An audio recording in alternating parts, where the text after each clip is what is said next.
Жичирдэг бүсгүй. Идэр залуухан явхдаа одоогоос 20 жилийн тэртээ хуучнаар барилгын техникум гэж байхад Дархан хотод сурдаг байлаа. Нутагнаас ирсэн сайхан залуустай нөхөрлөж, гудамжинд гитар тоглон, орцны дуу дуулж, шилдэ цэнхрийн бөглөөг мултаж явсан үе юм да. Тухайн үед би барилгын инженерийн ангид сурч байхад нөгөө ангийн буюу барилгын нервийн ангид сурч байсан инх дэлгэр гэж нүдэнд дулаахан хэрнээ гар бомбог маш сайн тоглодог нэгэн хөөрхөн бүсгүй байдаг байлаа. Ахан тэрэнд уралчихсан хаал тэр байна. Хажууд нь байх гэж бүр чаддгүй хэрнээ гар бомбын дугууланд нь явж байгаад нэг үсрэхтэй хөлөө гимтэж булаагаа чирчүүлээ. Түүнээс хойш намайг нэг их анзаарч харсан юм шиг байгаа. Хаяа тарахаараа хөлн гайгүй юу гэж ирээд л нэг сайхан сүрхий санаа тавиад л асууна. Би ч худлаа баашлаад ингээд өвдөд байх юм. Одоо яах вэ гихцрэгээр аргалсаар байгаад болцдог болов. Гарнаас нь илүү гарч чадахгүй хүрхээс имээгээд айгаад хүндлээд байдаг байлаа. Нэг өдөр залуу улс хойно ууж наргин нэзтэй. Би ч нэлийн халчихсан тэр хавар дэвэт л байсан юм гин. Тэгсэн сэтгэлтэй бүсгүй минь ороод ирсэн чинь номхон тэмээ шиг суучихсан гэсэн. Үнэн дээр бол би өөрөө сандаггүй юм. Удаагүй намайг согтуу байна гэд тэндээс аваад гарч яваад өөрийнхөө өрөнд оруулаад нэг оронд ороод унтаад өгч.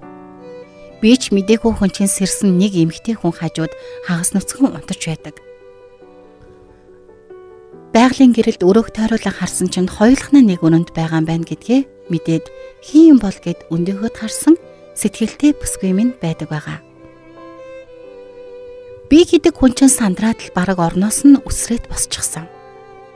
Тэгсэн харин өндийч босч ирснээ тайвшруулж гараас минь барьснаа. Одоо жоохон амарчих. Чи их согтсон байна гэд. Тэврээд хоошоо хэвтүүлхэн тэр. Ичих гэж сүйд болж билээ. Харин өнөөх бүсгүй минь намайг бодвол илүү зоригтой байж тэр шөнө бид хоёр жинхэнэ иргмийн ажил гэдгийг хийх шиг л болсон доо. Намайг тэврээд хэвтэж байснаа өөрөө хэрхэлж уруул дээр минь үнсээд хамаг байдаг зүйлийг минь босгочих нэцтэй. Би ч зориг ороод эргүүлээд л дээр нь гараад үнссэн чинь биеэ суллаад тавиад өгч байна. Би ч үнсэж янагласаар байгаад бахим харыгаа углаад л авчихна. Зөөлөн гиншээд л уянгалж өгдөг юм да. Хайрхан минь гэж түүний тэр хоёр хүүхэн янжинлан бурхан л байдаг байх гэмээр булцгаар цагаан хүүх гэж гарт яг л таарч хүснээрээ атгаад л тавиад л би ч бүлээд л байсан. Хүсөө цувруулчихсан. Тэгсэн нэг мэдсэн өөрөө доор нь орчихсан. Харин өнөөх сайхан бүсгүйдээ идлүүлж байдаг байгаа.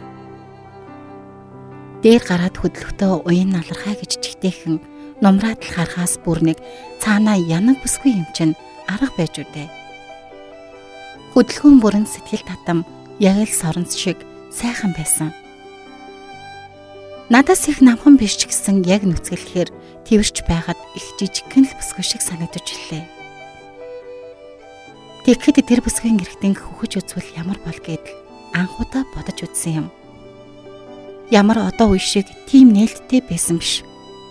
Тэгээд саваагүй зан хөдлөөд л хоёр үзгнөөс нүргөөд л нүүрэн дээр аваад ирсэн чинь хүү яаж байна гэд бөөнсөд болохоор нь зүгээрээ үзэх хэрэгтэй гэж хэлээд л чимээгүйхэн хилүүгэн амдаа хийгээд хөхөж үзсэн чинь нэг тийм өөр амд амдагдсан ч өнөөх бүсгийн минь татс гэд гинаад л бүр байдгаараа номраад л хэлсэн. Надад ч гэсэн хийж байгаа зүйл нь таалагдаж тэрч байдгаараа ямар ч гоё юм бэ гэд дуу алдаад л хавар нэг гинаад л дэгснээ чичрээд л дур тавьчихсан. Тэр өдөр ингэж дур тавиулж болдог юм байна гэдгийг ухаарч үлээ. Тэр чалгаагүй надад зөрүүлээд миний хийх хөхөж үтсэн. Тэрний хийсэн үйлдэл намайг галзууруулах шахаад би ч өөрийн ирэхгүй салганаад л үнэхээр өөр мэдрэмж байсан. Цаашаа хараад тонгонгуутал нь араас нь бас ирэх хүн шиг бүлээдэл байдаг чадлаараа бүлээдэл хүчлээд айда тэрний тэр гинэж байсан нь одоо бодоход сэтгэлийг минь урж байна.